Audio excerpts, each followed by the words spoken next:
Hi friends, ఎలా ఉన్నారు? కుందేలు తాబేలు పరుగు పందెం గురించి మనలో చాలామందికి తెలుసు.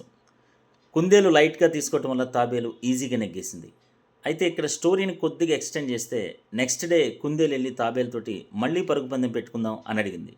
సరే ఓకే అని చెప్పిన తాబేలు 2 అడుగులు వేసే లోపలే ఆటోమేటిక్గా కుందేలు వెళ్ళి పరుగు పందెంలో గెలిచి విజేతగా నిలిచింది.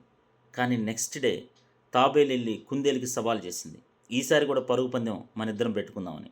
సరే ఓకే అని చెప్పి వెళ్ళేటప్పటికి ట్రాక్ ఇది కాదు, కిలోమీటర్ రోడ్డు, 1 కిలోమీటర్ చెరువు, ఆ లాస్ట్ 1 కిలోమీటరు రోడ్డు. సో ఈ విధంగా వెళ్దాం అనేటప్పటికి కుందేలుకి కష్టం అనిపించింది. ఎందుకంటే రోడ్డు మీద ఇది నడవటం కష్టమే కానీ తాబేలు నీళ్ళలో బాగా ఈదగలదు. సో ఇప్పుడు ఒక ప్లాన్ చేసింది. ఏంటంటే రోడ్డు మీద నడిచేటప్పుడు నా మీద నువ్వెక్కు, చెరువులో వెళ్ళేటప్పుడు నీ మీద నేను ఎక్కుతా అని చెప్పి కుందేలు అడిగింది. సో అలా ఇద్దరు నెగ్గారనమాట.